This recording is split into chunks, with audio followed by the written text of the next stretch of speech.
Hi, this is Tim of the 1916 Company. Welcome and thanks for logging on. If you love this watch, email me, Team Mosso at the1916company.com for purchase pricing and availability questions concerning this watch.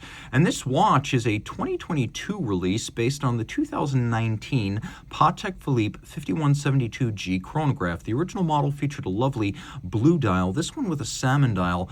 Proves Patek Philippe knows exactly how to tug on the heartstrings of collectors. A classic combination. Blackened dial features on a salmon base with a white gold case. This watch has a lot to offer.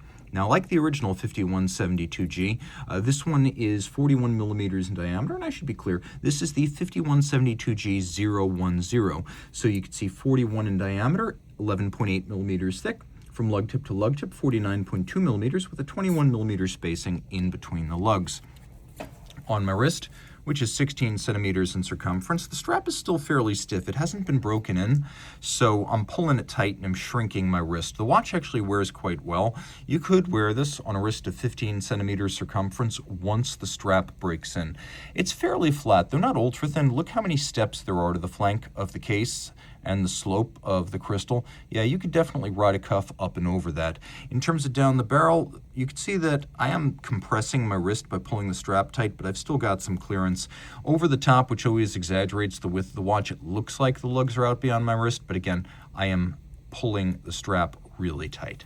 The strap's a lovely piece, though. You can see an unusual transitional cut of alligator from small rectangular to medium rectangular all the way up to large rectangular, and it is a black semi-gloss with a sheer cut edge that's lacquered for refinement, a monotone stitch, calfskin on the bottom, Patek Philippe factory strap in excellent condition. You can see no crimping, no gouging, and it features pull-tab spring bars, so you can pop the strap off the case without a tool. This is a gray gold watch, which means it is the best kind of white gold alloy. 18 karat white that's white all the way through and needs no rhodium plating. So if you hear that term gray gold, that is what is being discussed. 18 karat white that is not rhodium plated. We have the Calatrava Cross, which is the logo of Patek Philippe. You will see it also on the primary crown. Pop this open. We have a single fold deployant with a little radial spring that sockets into that hole and actually is quite secure. This system will give you a lot more protection against flying open than a conventional snap-shut system. It doesn't have triggers, so it's not quite as secure as that sort of system, but the amount of retention is impressive. Some of these designs, like the step case and the fluted lugs, are drawn from the 5320 perpetual calendar design that bowed a few years before this watch. And so that's where those elements are coming from, and then they in turn are drawing from deeper Patek Philippe history. You can see we also have the little turbine-style rounded tasti-tondi buttons that you'll probably recall from the 1463 if you are a Patek Philippe aficionado.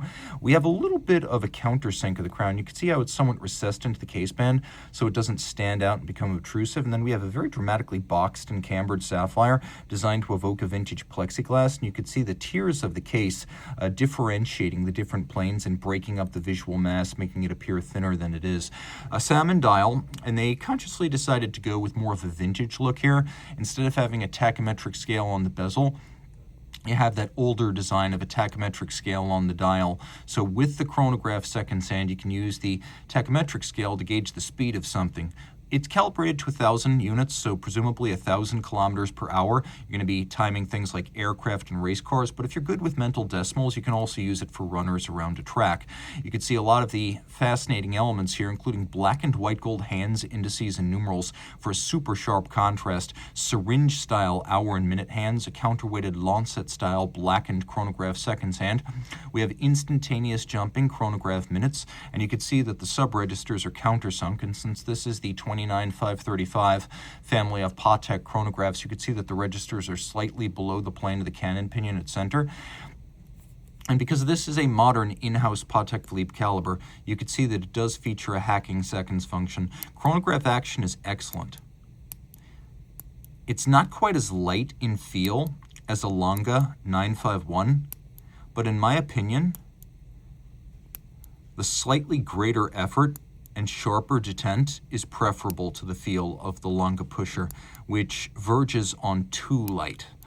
Watch that beats away at 4 hertz. Unlike the Lange, this one can grasp intervals as short as 1/8 of a second because it is an 8 beat per second movement. We're going to do a loom shot now because this watch, though a dress watch, is designed to be a versatile everyday companion, not something you pull out on occasion of a tuxedo, but something you wear all the time except when you are swimming. Plenty of loom, like I said, everyday friendly.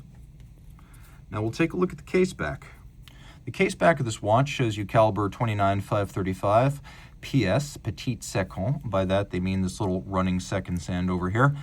And it's an in-house caliber Patek taken over from the previous Lemania many years ago. You can see it's a 4 hertz beat rate, free-sprung Gyromax style balance, 33 jewels, 6-position adjustment, overcoil hairspring, capped column wheel, and lateral clutch. And then we have the instantaneous minute jumper over here with the pawl and the pawl wheel. And all the chronograph parts are steel, either satinated or mirror polished on their tops. They're all beveled on their sides. Bridges are rhodium-plated brass with stripes on their tops, bevels on their side. And where we have jewel sinks on the bridges, you can see they too have been internally beveled.